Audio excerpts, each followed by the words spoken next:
let me use this comment from Emilio here as my jumping off point, if y'all want the Peck soliloquy right now. Emilio said, I can't see Donovan wanting to coach this team again. If Acme and Donovan leave, they bring in a competent president and GM, plus a coach like Adrian Griffin, maybe we can improve. So that's a Bulls fan talking about a lot of big picture potential changes. Where does this team go from here? Take the shades off for this real quick. So, look, I was having my fun on Wednesday night, rolling my eyes at that win and saying, Bulls fans who are throwing shade at me right now for saying this win means nothing, you hate all you want, throw the hate at me, I don't give a shit. Because I was ready for the other shoe to drop. Because I've known for years as a Bulls fan that the other shoe will always drop. There's no way the Bulls can lose this game. Kobe White just went off. They dominated Atlanta. Offense firing all cylinders. The Heat don't have Jimmy. Bulls are going to the playoffs. Maybe they can even give the Celtics a couple tough games. I sat here silently. No, you didn't. Waiting for the other shoe to drop. There was a lot of talk all season long, and then especially after a packed United Center watched the Bulls win on Wednesday. And there is this notion that some people among diehard Bulls fans, the most passionate fans in the NBA, some of the most passionate fans in the sporting world, are pointing a finger of blame at their fellow fans for showing up, for feeding their money into this system that continuously disappoints us and lets us down. And I think that that is misguided. It is not blaming our fellow fans for continuing to support this mediocre product. It is being frustrated in knowing the truth that this ownership group is knowledgeable enough to prey on and victimize a fan base that is so blindly, passionately loyal that they will pack the United Center for a 9 versus 10 play-in tournament game and get up on their feet as the Bulls went on those runs, and Kobe White makes this amazing collection of dazzling layups, and Javonte Green fast break dunks, and DeMar DeRozan fast break dunks, and it's all fun, and Bulls fans love to be in that building and support it. And Bulls players deserve credit after a 5-14 start for not giving up at any point this season and fighting their way to where they were. I'll even give some credit to the coaching staff for helping the players get there. Most of the credit goes to the players. We all know where the blame goes. The blame goes to the people who are okay with a mediocre product and continuously give fans a mediocre product because the fans keep telling them that a mediocre product is good enough.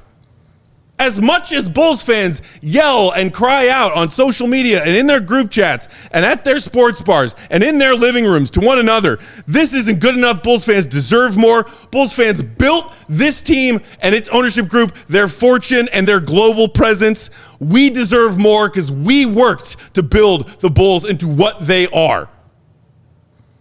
And yet we still show up. And yet we still buy their merchandise. There was something that the NBA's official Twitter account put out today.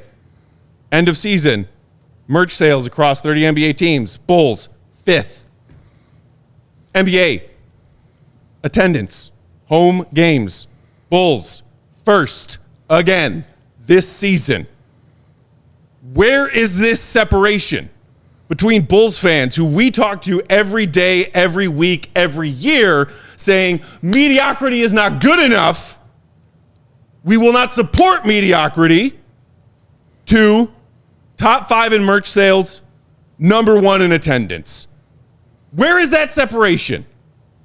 And again, I cannot state this more clearly. I am not blaming my fellow Bulls fans. I will always be here supporting my fellow Bulls fans. And if you want to go and support your team as a 9th seed in a play-in game, that is your right. I have always said, Bulls fan, how you want a Bulls fan? Dave, you have said, go to the game, support the team. I hear that. But if you actually want to see change, There are only so many things Bulls fans can do. We are powerless in so many categories. The Bulls as an organization and a business are going to collect money regardless when they are a non-luxury tax-paying team getting their payout at the end of every season from the teams that do pay the luxury tax. They are going to collect their money every season from their TV and radio broadcasting rights deals.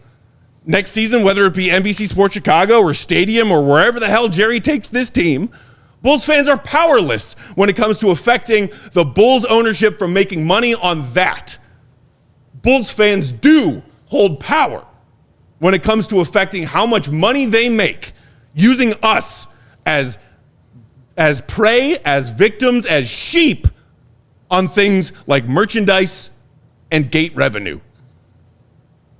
So stop threatening to stop spending your money on a product you as a passionate and loyal fan are not satisfied with, and start walking instead of talking. I, as a Bulls fan, am done spending my money on this team. I spent no money on the Bulls merch or ticket-wise last season. I spent no money on the Bulls merch or ticket-wise this season. I encourage my fellow Bulls fans who want change and to want to send a message to do the same. If you're not in and you don't feel like that way as a fan, fine. Fan how you want to fan. But until either we get new ownership of this team or the current existing ownership of this team has a drastic change in approach to how they conduct their business of building an actual competitive organization that contends for championships and makes deep playoff runs regularly, why the hell would I give them another dime of my money? I won't, and neither should you.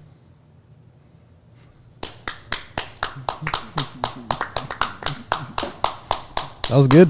It was good. We all silly like the mayor.